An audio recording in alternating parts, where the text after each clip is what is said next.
వైద్యో నారాయణో హరి. ఎందుకంటే వైద్య వృత్తిని ఎంతో గౌరవప్రదమైన వృత్తి, మనిషి ప్రాణాలను కాపాడే వృత్తి, మనిషికి ప్రాణాన్ని పోసే వృత్తి. అంటే భగవంతుడితో సమానంగా డాక్టర్ని కొనియాడతారు. కానీ కొంతమంది డాక్టర్లు ఉంటారు, వాళ్ళు మృగాల్లా ప్రవర్తిస్తారు. డాక్టర్లు కాదు, వాళ్ళు రాక్షసులు. ఆ కోవకి చెందినవాడే ఇక్కడ మనం చూస్తున్న ఈ ఇమేజ్.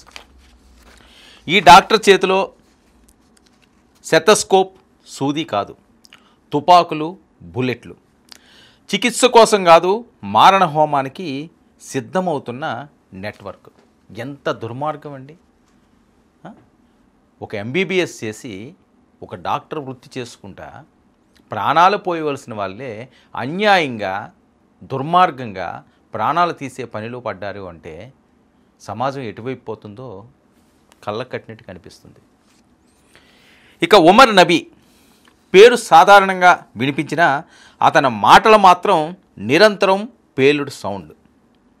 ఎర్రకోట పేలుడు వెనుక బుగ్ర మాడ్యూల్ ముసుగు ఇప్పుడు తొలగిపోతుంది. ప్రతి మాటలో హింస, ప్రతి చర్యలో దాడుల కళ. ఒకసారి చూస్తే ఎంత అమాయకంగా కనిపిస్తున్నాడో చూడండి డాక్టర్ వృత్తులు. అంటే ఎవరికి ఎటువంటి అనుమానాలు రాకుండా ఆ వృత్తి పెట్టుకొని అతను చేసేవి ఇవి: కుట్రలు, కుతంత్రాలు, బాంబులు, తుపాకులు, మారణ హోమం, రక్తదాహం. ఇది ఆ క్యారెక్టర్. ఇక ఉమర్ సన్నిహితులు, దగ్గరగా చూసిన వాళ్ళు గుండెలు అరచేత పట్టుకుని గుర్తు చేసుకుంటున్నారు. నిరంతరం ఉద్వేగపూరిత ప్రసంగాలే. భారతదేశం అంతా మంటల్లో మునిగిపోవాలన్న కసి, ఆవేశం. ఈ దుర్మార్గం చూడండి, భారతదేశం ఏం చేసింది? ఒకప్పుడు భారతదేశంలో ఉన్నవాళ్ళే కదా, ఒకప్పుడు ఇక్కడి నుంచి వేరైన వాళ్ళే కదా, మీ తాత ముత్తాతల దగ్గర నుంచి. భారతదేశం మీద కసి అట. భారతదేశం ఏం అన్యాయం చేసింది? ఏం ఇబ్బంది పెట్టింది? ఏం తప్పు చేసింది? మీ బతుకు మిమ్మల్ని బతకమన్నది, అవసరమైతే సాయం చేస్తామన్నది. ఇప్పటికే బాయో అంట చూస్తుంది ఇక్కడున్న ముస్లింలని. మీరు ఆ పరిస్థితి ఉందా? ఒక్క భారతీయుణ్ణి పాకిస్తాన్లో ప్రశాంతంగా బతకనిస్తారా మీరు? బిక్కుమంటూ బతకాల్సిన పరిస్థితే. కానీ ముస్లింలు ఇక్కడ ధైర్యంగా, షంషేరుగా బతుకుతుంటారు. అది భారతదేశం అంటే. 2 ఏళ్లుగా డాక్టర్ ముజమ్మిల్ ఆదిల్తో కలిసి బాంబు సేకరణ మిషన్.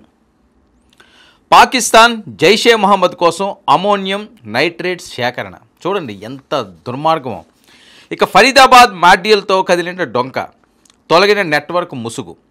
డాక్టర్ షాహీష్ విచారణలో బయటపడ్డ పేరు ఉమర్ నబీ. వీళ్ళు ఏదైతే ఫరీదాబాద్ మాడ్యూల్ దగ్గర నుంచి ఆ డొంకనంతా కూడా లాగుతున్నారు. ఇంటెలిజెన్స్ ఊరుకోదు కదా, అవన్నీ రంగంలోకి దిగింది ఎన్ఐఏ.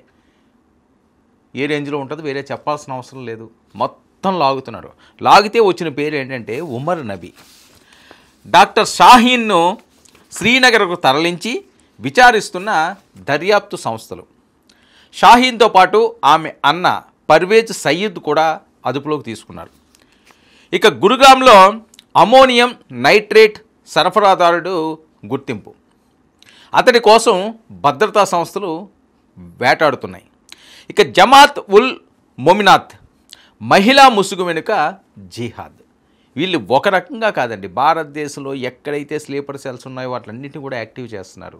మహిళల్ని కూడా వాడుతున్నారు. అంటే ఏదో రకంగా విధ్వంసం సృష్టించాలి, ఇబ్బంది కలిగించాలి, రక్తదాహాన్ని తీర్చుకోవాలి, రక్తపాతం సృష్టించాలి, రక్తపు మరగలు పడేలా చేయాలి భారత మ్యాప్ మీద. ఇది వాళ్ళకి. దీనివల్ల ఏమి సాధించారంటే ఏమీ సాధించింది లేదు. దీనివల్ల ఏది వాళ్ళకి ఉపయోగం లేదు. అదొక పైశాచికత్వం, అదొక రాక్షసత్వం, అదొక క్రూరత్వం. దీనికి మించి ఏముంటుంది? ఇక్కడ అమాయకమైన ప్రజలను చంపితే మీరు చచ్చిపోతున్నారు, మీరు మానవ బాంబులు అవుతున్నారు, మీరు పోతున్నారు. ఒకవేళ ఇక్కడి నుంచి మిస్ అయినా మిస్సైల్ మిమ్మల్ని బతకనివ్వదు, అది మీకు తెలుసు. అయినా దుష్ట ఆలోచనలు. ఇక ఈ మహిళా విభాగానికి సుప్రీం లీడర్ మజూద్ అజార్ సోదరి సాదియా అజార్, ఇండియా చీఫ్గా షాహీన్కు కీలక బాధ్యతలు. భారత్లో మహిళల నియామకాలు, మత ప్రచారం, ఫండింగ్ అన్నీ పక్క ప్లాన్. ఇక షాహీన్ వైద్యురాలు కాదా, ఉగ్రవాదినా అంటూ కుటుంబం షాక్. ఇక షాహీన్ డాక్టర్ మాత్రమే, ఉగ్రవాది కాదంటున్న కుటుంబం.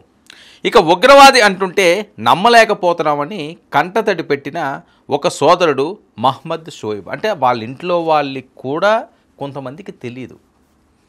డాక్టర్, మా అమ్మాయి వైద్యురాలు, మా సోదరి వైద్యురాలు, మా సోదరు చూడరా డాక్టరా, మంచి డాక్టరు అని చెప్పి ఎంతో సంబరాలు పడిపోతుంటారు వాళ్ళ కుటుంబ సభ్యులు. కానీ ఇప్పుడు కట్ చేస్తే డాక్టర్ ముసుగులో ఉన్న ఉగ్రవాది అని తెలిసి వాళ్ళే నిర్ఘాంతపోతున్నారు, కన్నీరు మున్నీరు అవుతున్నారట.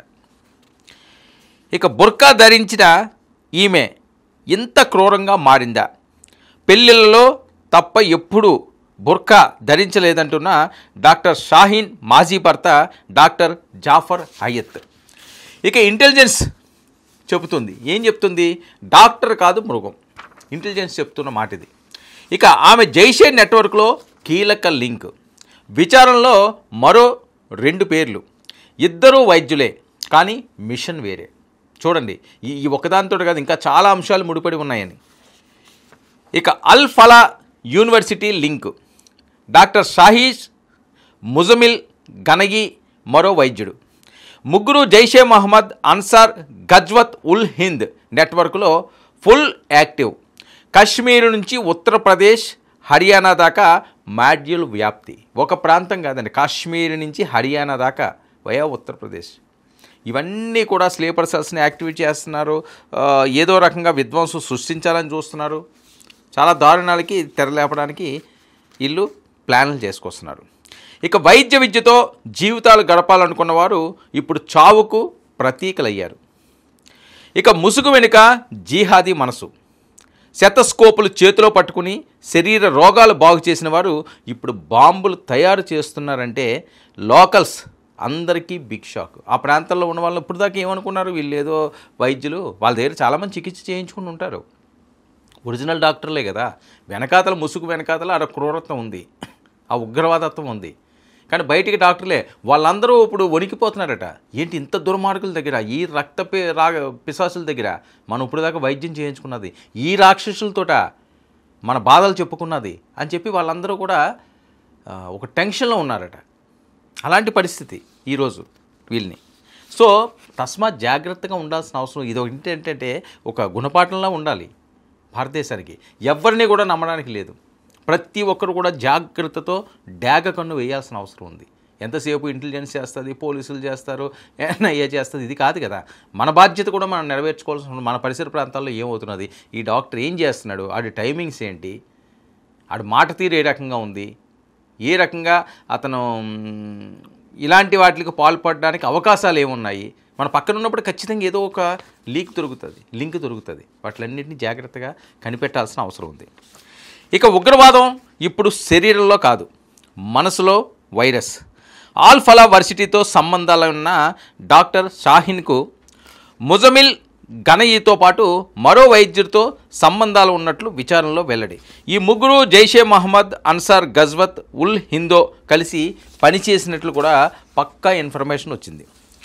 ఇక ఈ మాడ్యూల్ కశ్మీర్, ఉత్తరప్రదేశ్, హర్యానాల్లో విస్తరించినట్లు అనుమానాలు. ఇది ఒక్క ప్రాంతానికి కాదు, ఏదో ఢిల్లీ ప్రాంతానికి కాదు, వేరే ప్రాంతానికనే కాదు, ఇది ఎక్కడెక్కడ విస్తరించింది విస్తారంగా కశ్మీర్, ఉత్తరప్రదేశ్, హర్యానాల్లో. ఇవి ముందు టార్గెట్ చేసుకున్నారు. ఎందుకంటే ముంబై టార్గెట్ అయ్యింది, హైదరాబాద్ అయ్యింది, ఇప్పుడు ఢిల్లీ అయ్యింది. నెక్స్ట్ ఏంటి, ఉత్తరప్రదేశ్ ప్రాంతంలో చేయాలి, నెక్స్ట్ హర్యానాలో చేయాలి. కశ్మీర్ ఇంకా ఎలాగన్నా అల్ల కల్లోలమే. కశ్మీర్ ఎప్పుడు కూడా ఆ రక్తపాతాన్ని అలా సృష్టిస్తూనే ఉంటారు. పెహల్గాం దాడులు అవనివ్వండి, అంతకుముందు దాడులు అవనివ్వండి, అక్కడ ఉన్న జనాలు ఏం పాపం చేసుకున్నారో కానీ అంత అందమైన ప్రాంతంలో, కశ్మీర్ ప్రాంతంలోని ఎప్పుడు వాళ్ళ ప్రాణాలతో ఉంటారో ఎప్పుడు పోతారో తెలియని పరిస్థితి. ప్రతిరోజు దినదిన గండంగా బతుకుతున్న నేపథ్యం. ఎవరి వల్ల?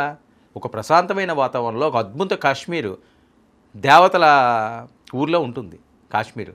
దాని పేరు కూడాని దేవతలు సంచరించే ప్రాంతం అంటారు. కాశ్మీర్ లాంటి ఆ లోయలు, కోనలోని ఎంత అద్భుతమైన ప్రదేశం అది.